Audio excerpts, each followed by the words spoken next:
හැබැයි මතක තියාගන්න මෙතන පටල ගන්න එපා. ලෝහා ලෝහ කියන්නේ වෙනම කතාවක්. උභයගුණී කියලා කියන්නේ වෙනම කතාවක්. ඊළඟ ප්‍රශ්නේ. මෙම ඔක්සයිඩ් වලින් ආම්ලික ඔක්සයිඩය කුමක්ද? ආම්ලික ඔක්සයිඩය. ආම්ලික ඔක්සයිඩය වද ඔක්සයිඩ මොනවාද ඔක්සයිඩ කියලා කියන්නේ? ඔක්සයිඩ කියලා කියන්නේ මොනවාද? රයිට් යම්කිසි මූලද්‍රව්‍යයක් ඔක්සිජන් එක්ක සම්බන්ධ වුණාට පස්සේ හැදෙන සංයෝගයට අපි කියනවා ඔක්සයිඩ කියලා. රයිට්. එතකොට ඔය සමහර ඔක්සයිඩ ආම්ලිකයි, සමහර ඔක්සයිඩ බාෂ්මිකයි. එතකොට ආවර්තිතාව ගැන උගන්වනකොට ඔයාලට උගන්වනවා මෙන්න මෙහෙම එකක්. දැන් ආවර්තිතාවක ගත්තොත් එහෙම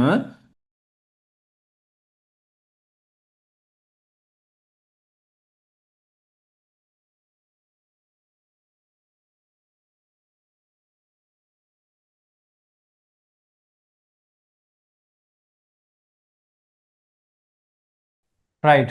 එතකොට පළවෙනියට මර මූලද්‍රව්‍ය ටික ගත්තොත් එහෙනම් මේ ටිකනේ තියෙන්නේ.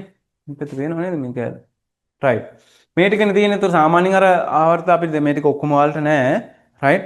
එතකොට මේ සාමාන්‍ය මෙහෙම තමයි තියෙන්නේ. එතකොට මෙන්න මේකේ මෙන්න මෙයාගෙන් ගත්තට පස්සේ මෙන්න මේව අපි කියන්නේ මෙහෙම බෝරෝන්ගෙන් පටන් ගන්න මෙන්න මෙහෙම පඩිපෙලක් මෙහෙම ගහගෙන ගියාම රයිට්.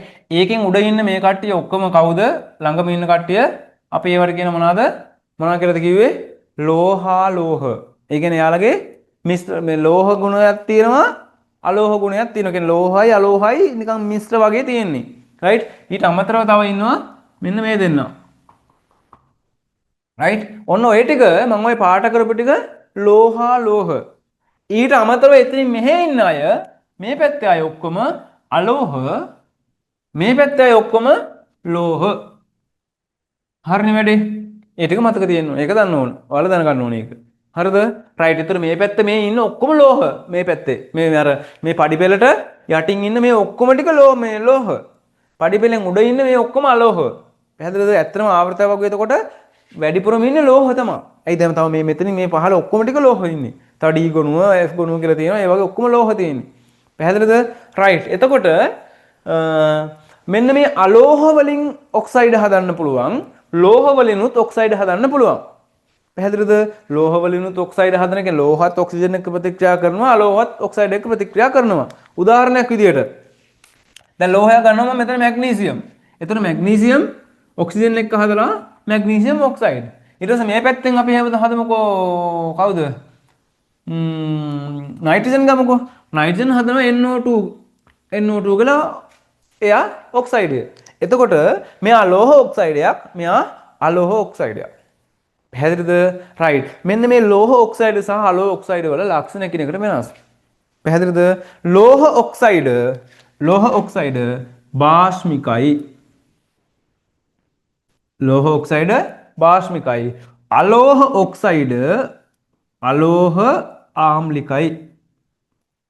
එහෙම මතක තියාගන්න. රයිට්. අලෝහ ආම්ලිකයි. අලෝහ ඔක්සයිඩ ආම්ලිකයි. එහෙනම් ලෝහ ඔක්සයිඩ බාෂ්මිකයි. ඒතර මේ වගේ හදන කාබන් වලින් ඔක්සයිඩයක් හදනවා කාබන් ඩයොක්සයිඩ් CO2 ආම්ලිකයි. නයිට්‍රජන් වලින් හදන NO2 ආම්ලිකයි N2O5 නයිට්‍රජන් හදන ඒවා ගොඩක් ඒවා ආම්ලිකයි. උදාසීන ඒවා තියෙනවා. ඒක ඔයාලා නිකන් මතක තියාගන්න ආම්ලිකයි කියලා මතක තියාගන්න. ලෝහනේ ෆොස්ෆරස් එකකින් හදනවා P2O3 P2O5 ආම්ලිකයි. ක්ලෝරින් වලින් හදනවා ClO2 ආම්ලිකයි. ෆ්ලෝරින් වලින් ඔක්සයිඩයක් හදන්නේ නැහැ. ඒක ඕනේ ඔයාලට. පැහැදිලිද? ඊට අමතරව තව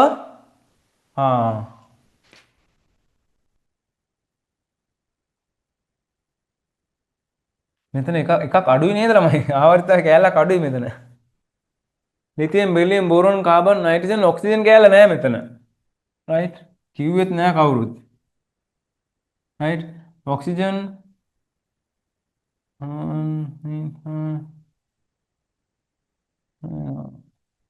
මෙන්න මෙයා. රයිට්. එතකොට මෙන්න මෙහෙම යන්නේ. රයිට්. එතකොට දැන් සල්ෆර් ඉන්නවා මෙතන. රයිට්. එතකොට සල්ෆර් දැන් සල්ෆර් වලින් හදන SO2 රයිට් ආම්ලිකයි SO3 ආම්ලිකයි. එතකොට යාලා අලෝහ. එතකොට මේ අලෝහ වලින් හදන හැම ඔක්සයිඩයක්ම ආම්ලිකයි කියලා මතක තියාගන්න. එතකොට ඒක තමයි ඔයාලා දැනගන්න ඕනි.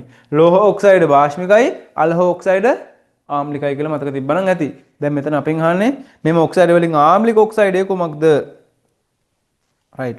N2O ගැන අතන දීලා තියෙනවා. දැන් ඔයාලට උතර පැටලෙනවා ළමයි. N2O තියෙනවනේ කියලා. නයිට්‍රජන් කියනවා N2O කියන එක නා උදාසීනයි ළමයි. ආම්ලිකත් නැහැ බාෂ්මිකත් නැහැ. උදාසීනයි. N2 නයිට්‍රජන් ගේ එයා තමයි ප්‍රශ්නේ තියෙන්නේ උතන. රයිට්. නයිට්‍රජන් ගේ N2O කියන එක නා ආම්ලික නැහැ. හරිද? ඒක ලොකුවට අහන්නේ. නමුත් ඔයාලා දැනගන්න SO2 SO3 සල්ෆර්ගේ දෙන්නම අනිවාර්යයෙන්ම සල්ෆර් SO2 කියලා කෙනෙකුත් හදනවා SO3 කියලා කෙනෙකුත් හදනවා. එයාලා ආම්ලිකයි. සල්ෆියුරික් අම්ලය හදන්නේ ඒකෙන්. හැදෙලද සල්ෆියුරික් අම්ල හදන්නේ මේ වගේ. ඒක නිසා එයාලා මොකද වෙන්නේ? ආම්ලිකයි. හරිද? කාබන් ඩයොක්සයිඩ් වලත් ළමයි ඔක්සයිඩ් දෙකක් තියෙනවානේ. කාබන් මොනොක්සයිඩ් තියෙනවා, කාබන් ඩයිऑක්සයිඩ් තියෙනවා. එතන මේ කාබන් ඩයිऑක්සයිඩ් නැත්නම් කාබන් ඩයොක්සයිඩ් කියන එක න ආම්ලිකයි. කාබන් මොනොක්සයිඩ් එයා ආම්ලික නැහැ. හරිද? ඒකේ පොඩි වෙනසක් තියෙනවා එහෙම. රයිට්. එතකොට මෙතන SO3 කියන කෙනා තියෙන නිසා අපිට කෙලින්ම එක ගන්න පුළුවන්. රයිට්. මැග්නීසියම් ඔක්සයිඩ් භාෂ්මිකයි. හැබැයි උතන ඇලුමිනියම් ඔක්සයිඩ් උතන තියෙනවා ළමයි. එයාට අපි කියන්නේ උභයගුණී කියලා.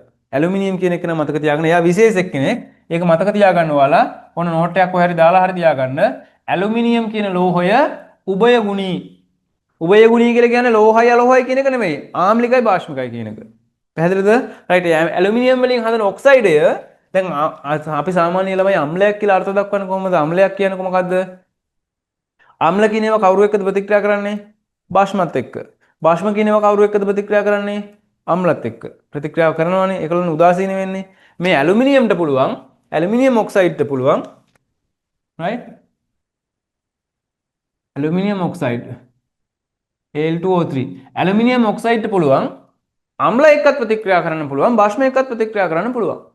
පැහැදිලිද? එතකොට මෙයා අම්ල එක්ක ප්‍රතික්‍රියා කරනවා කියන්නේ මෙයාට භාෂ්මික ලක්ෂණ තියෙනවා. මෙයා භාෂ්ම එක්ක ප්‍රතික්‍රියා කරනවා කියන්නේ මෙයාට ආම්ලික ලක්ෂණ තියෙනවා. ඒ කියන්නේ ආම්ලික ලක්ෂණයි භාෂ්මික ලක්ෂණයි දෙකම තියෙන එකට අපි කියනවා උභය ගුණී. පැහැදිලිද? උභය ගුණී. රයිට්? ඒක මතක තියාගන්න. ඇලුමිනියම් වල විශේෂ ලක්ෂණයක් තියෙනවා. උසස් පෙළට ගියාට පස්සේ ඔයාලට තියෙනවා ඔය උභය ගුණී මූලද්‍රව්‍ය තියෙනවා 5ක්. උභය ගුණී මූලද්‍රව්‍ය තියෙනවා 5ක්. රයිට්? ඇලුමිනියම්, ලෙඩ්, සින්ක් ඒ ටික උභය ගුණී ඔයාලට ලොකුට ඕනේ නැහැ. රයිට්? නිකන් මතක තියාගන්න ඇලුමිනියම් ගැන විතරක්. දැන් මොකද දැන් මෙතන තියෙනවනේ මේක එකක් දීලා. රයිට්? එතකොට ඇලුමිනියම් ඔක්සයිඩ් කියන්නේ උභය ගුණී එකක් කියලා මතක තියාගන්න. හැබැයි මතක තියාගන්න මෙතන පටල ගන්න එපා. ලෝහ කියන්නේ වෙනම කතාවක්. උභය ගුණී කියලා කියන්නේ වෙනම කතාවක්. පැහැදිලිද? ලෝහ කියලා කියන්නේ ලෝහ ගුණයි අලෝහ ගුණයි කියන මික්ස් එකක් තියෙන එකක්. උභය ගුණී කියලා කියන්නේ ආම්ලික ලක්ෂණයි භාෂ්මික ලක්ෂණයි තියෙන එකක් තමයි උභය ගුණී කියලා කියන්නේ. පැහැදිලිද? රයිට්.